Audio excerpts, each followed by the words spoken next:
would slip it on folks after sort of the CDC data gathering therapy counseling session before I did the venipuncture. Because I just wanted to know with certain clients how they were doing before I jammed them with a needle. Because I had had experience at Hubert Humphrey Medical Center and working with the county that some people passed out. And I never missed a vein, and no one ever passed out on me in my clinic, 1,200 hours. So this is now just getting, I don't know where I am. I'm seeing children. There's like this play yard, this gravelly, weird, parking lot. And then these people that are like, so it got so, I don't want to say creepy, but they got so like, it was like they're like foaming at the mouth, pissing down the side of their leg about the nursing thing. And you know how like you get to a point where you're like, okay, I gotta get out of here. But I mean like nicely. Like I don't want to burn any bridges, but this is like way not for me and I don't get it. And that's what hit me.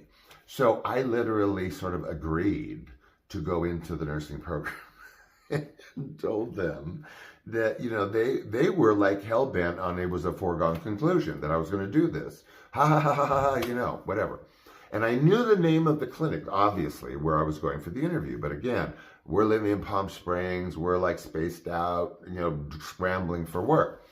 And this was a great opportunity. So I thought. So again, nurse. I'm out of there with the nurse thing. I'm out of there with the creepy whatever. And I remember driving out of there, and then there was some kind of other buildings, like 2-story or 1-story, and then this road that went down like a street, all the way down back to like the 10 freeway, Idlewild, not quite Palm Springs. So now I'm like, I'm not a nurse, and I had no interest in being a nurse. Somebody told me to be a CNA once. I was like, so I thought, okay, I'm gonna, like, who are these people? Okay.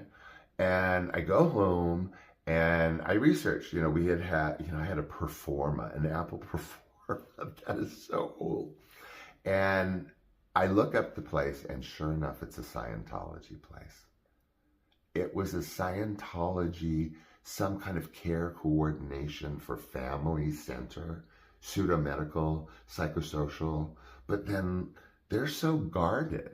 So I know that maybe that's why they insisted on the nurse thing, because I couldn't connect them with the outside world, really, I guess, because my background is pseudo-medical, psychosocial. And so, I can kind of understand, like, from the, halfway house manager, offer, but then I didn't even see that. So I'm going back my road and I research, and it is a freaking science. And again, to wrap it up, there was a spoiler at the beginning of the show because I said Hemet, and I knew nothing about Hemet.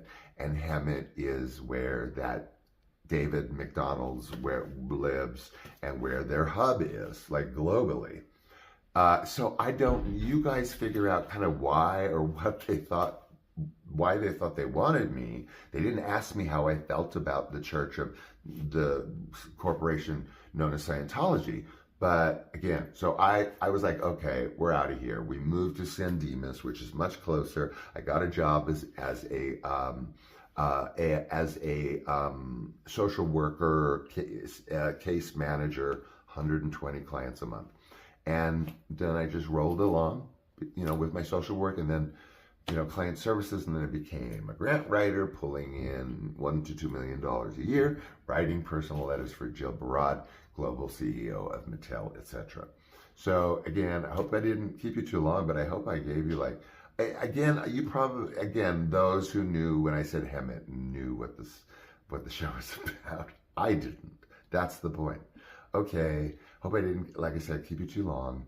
And I'll see you tomorrow, of course. Same menu, same bat time, same bat channel. And until then, be good to yourselves. Be good to those that care for you, because you're going to need them. And until then, I love you. Bye.